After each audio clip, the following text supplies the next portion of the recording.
Dans le cadre de son assassinat, il y a des espions libyens qui ont fini par parler dans des journaux très sérieux comme Mediapart, notamment qui s'appelle Rami El Obeidi, qui est un ancien coordinateur du renseignement extérieur, l'équivalent de la DGSE libyenne, qui a dit mais vous savez, les gens qui ont tué Kadhafi, là, qu'ils ont sorti de son égout, c'était des agents de la DGSE française et qui l'ont abattu. On a tout organisé, on a tout fait, ça a été confirmé par de nombreux témoins. Et c'est vrai que l'implication du gouvernement français dans l'assassinat de Mouammar Kadhafi et dans sa chute est quand même assez patente. Et donc, qu'est-ce qu'on a fait, nous, Français? On a envoyé des émissaires de la DGSE voir ces mercenaires du Nord Mali et leur dire, bon, écoutez, maintenant, vous allez lâcher Kadhafi, parce que c'est un méchant et on veut plus, mais en échange, on va vous donner l'indépendance du Nord Mali, puisque vous la réclamez depuis des années et que vous ne vous entendez pas avec le sud du Mali.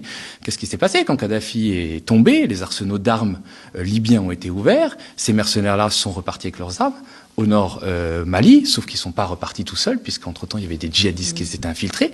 Et tout ça a donné l'arrivée de Al-Qaïda et de l'État islamique plus tard au Mali et le terrorisme qui s'est répandu à travers le Sahel.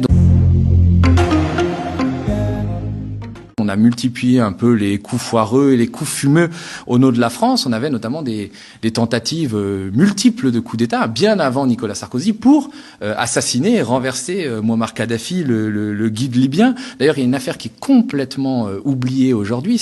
On a tellement voulu tuer Kadhafi qu'en 1980, on a tenté d'abattre son avion. Donc, il y a un chasseur français qui est parti de la base de Solenzara en Corse et qui a tiré sur l'avion de Kadhafi, sauf que c'était pas l'avion de Kadhafi, c'était un avion de ligne italien qui se rendait en Sicile et l'avion a été abattu, détruit. Il y a eu plus de 80 morts et c'est vrai qu'on n'a jamais vraiment fait la lumière dessus. Alors il y a eu des enquêtes après, mais c'était un énorme raté de nos services secrets, qui voulaient en finir avec Kadhafi.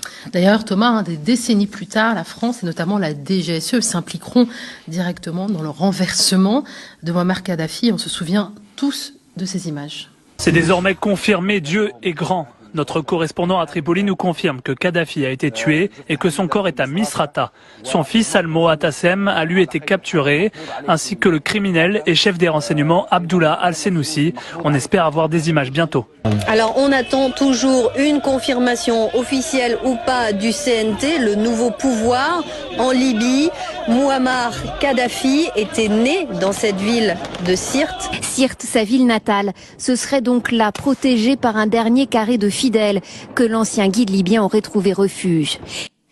Alors effectivement, sur les chaînes télé françaises à l'époque, et d'ailleurs occidentales, on a raconté que Mouammar Kadhafi avait été renversé par son peuple. Et pas question de défendre ici Mouammar Kadhafi qui était un dictateur, mais quand même...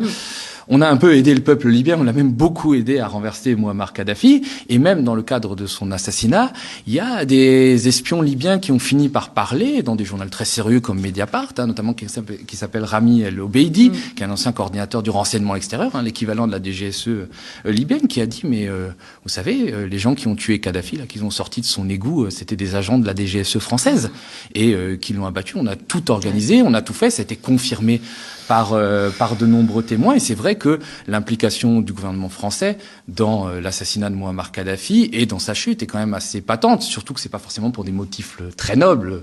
C'est pas parce que Mouammar Kadhafi était un dictateur qu'on allait le renverser. Il y a quand même cette suspicion du financement de la campagne présidentielle de Nicolas Sarkozy en 2007 qui reste et que Nicolas Sarkozy aurait voulu se débarrasser d'un mécène qui menaçait un peu de balancer. D'ailleurs, on allait beaucoup plus loin.